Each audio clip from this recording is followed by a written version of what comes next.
Hello everyone, আমার চ্যানেলে তোমাদের সকলকে স্বাগত। আজকে আমি তোমাদের সঙ্গে শেয়ার করব summer special no makeup look. আজকে আমি একটা সফট নিউড লুক ক্রিয়েট করেছি স্পেশালি তোমরা যারা ডেলি বেসিসে মেকআপ করা পছন্দ করো তাদের জন্য। তো চলো দেখে নাও আমি আজকের লুকটা কিভাবে ক্রিয়েট করেছি। মেকআপের প্রথম স্টেপই হলো স্কিন কেয়ার, সেটা সামার সিজন হোক বা উইন্টার সিজন। তো প্রথমে আমি টোনার অ্যাপ্লাই করে নিয়েছি।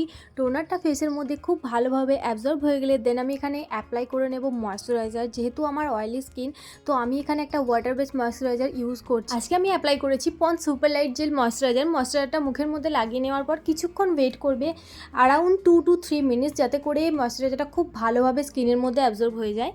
মেকআপটা যদি ডে টাইমের জন্য করছো তাহলে মেক শিওর যে একটা সানস্ক্রিন তোমাদেরকে ইউজ করতেই হবে। আর আজকে আমি এখানে ইউজ করছি দ্য ডার্মাকোর এই সানস্ক্রিনটা উইথ SPF 50। আর যে কোনো স্কিন টাইপের জন্য কিন্তু এই সানস্ক্রিনটা পারফেক্ট। সানস্ক্রিনটা খুব ভালো করে অ্যাপ্লাই করা হয়ে গেলে দেন কিছুটা টাইম ওয়েট করো। অ্যাকচুয়ালি স্কিন কেয়ার আর মেকআপের মধ্যে কিছুটা সময় অ্যাটলিস্ট গ্যাপ দেওয়া দরকার, যাতে করে তোমার স্কিন কেয়ার করার পর পুরোপুরি প্রোডাক্টগুলো খুব ভালোভাবে স্কিনের মধ্যে অ্যাবজর্ব করে যায়। আর তারপর যখন তুমি মেকআপ করবে তখন মেকআপটাও দেখতে ভীষণ ফ্ললেস হবে, আর তার সাথে মেকআপটা তোমার হবে লং লাস্টিং।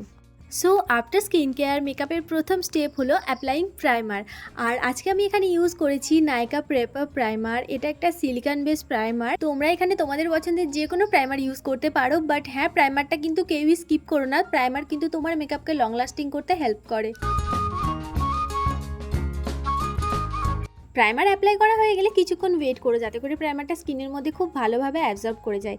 আর সেইটুকু টাইমে আমি ভাবলাম যে আইব্রোটা সেট করে নেওয়া যাক। একটা ডার্ক ব্রাউন শেডের আইশ্যাডো দিয়ে আমি আমার আইব্রোটা ফিল ইন করে নিচ্ছি।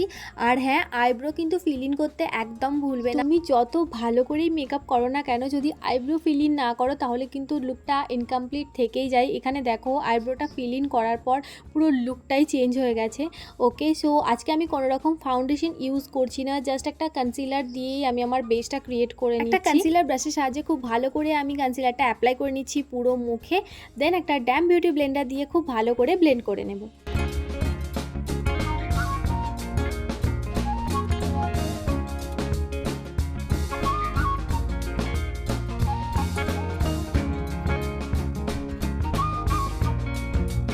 কনসিলারটা এখানে আমি খুব ভালো করে ব্লেন্ড করে নিয়েছি। এবার লুজ পাউডার দিয়ে ফেসটা খুব ভালো করে সেট করে নেব, যাতে করে কোনো রকম ক্রিজ লাইন না পড়ে যায়।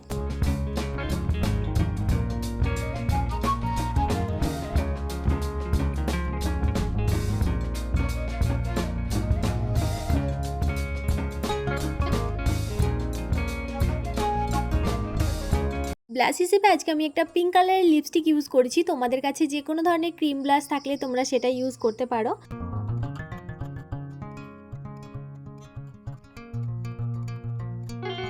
সেম লিপস্টিকটা আমি আমার আইলিডে অ্যাপ্লাই করে নিয়েছি। দেন একটা ব্রাশের সাহায্যে সেটাকে ব্লেন্ড করে নিয়েছি, যাতে করে একটা হালকা পিঙ্কিশ লুক আসে।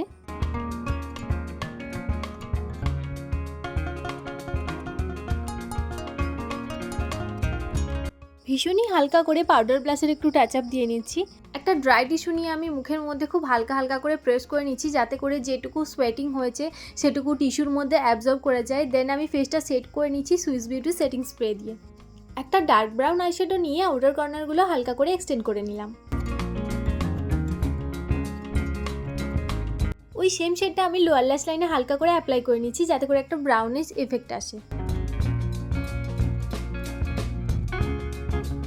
অ্যাপ্লাই করবো লিপস্টিক, সেজন্য আগে মার্সের একটা লিপ লাইনার দিয়ে লিপটা ড্র করে নিলাম।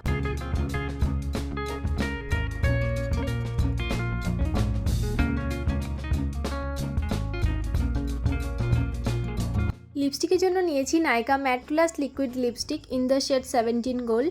লিপস্টিকটা খুব ভালো করে আমি অ্যাপ্লাই করে নিচ্ছি। লিপস্টিক পরতে পরতে মনে পড়লো, আরে বাবা, আমি তো মাস্কারা অ্যাপ্লাই করিনি, ইভেন হাইলাইটারও লাগানো হয়নি। জানি অনেকে হাইলাইটার ডেলি বেসিসে পছন্দ করো, আবার অনেকেই আছো যারা হাইলাইটার অ্যাপ্লিকেশন ভীষণ ভালোবাসো, তো ভাবলাম হাইলাইটারটা অ্যাপ্লাই করেই নিই। সো আফটার হাইলাইটার অ্যাপ্লিকেশন দেন আমি এখানে অ্যাপ্লাই করে নিচ্ছি মাস্কারা। সুইস বিউটির মাস্কারা আমি আজকে এখানে ইউজ করেছি। অ্যান্ড আফটার মেকআপ এই হলো আমার আজকের ফাইনাল ফিনিশড লুক। এই লুকটা তোমরা ডে টাইমে অ্যাজ ওয়েল অ্যাজ নাইট টাইমেও ক্যারি করতে পারো। তো আজকের এই সফট সামার লুকটা তোমাদের কেমন লেগেছে অবশ্যই আমাকে কমেন্ট বক্সে জানিও। ভিডিওটা ভালো লাগলে একটা লাইক করে দিও, আর চ্যানেলটা সাবস্ক্রাইব করতে কিন্তু একদম ভুলো না। দেখা হচ্ছে খুব তাড়াতাড়ি পরের কোনো ভিডিওতে। তোমরা সবাই খুব ভালো থেকো। খোদা হাফেজ।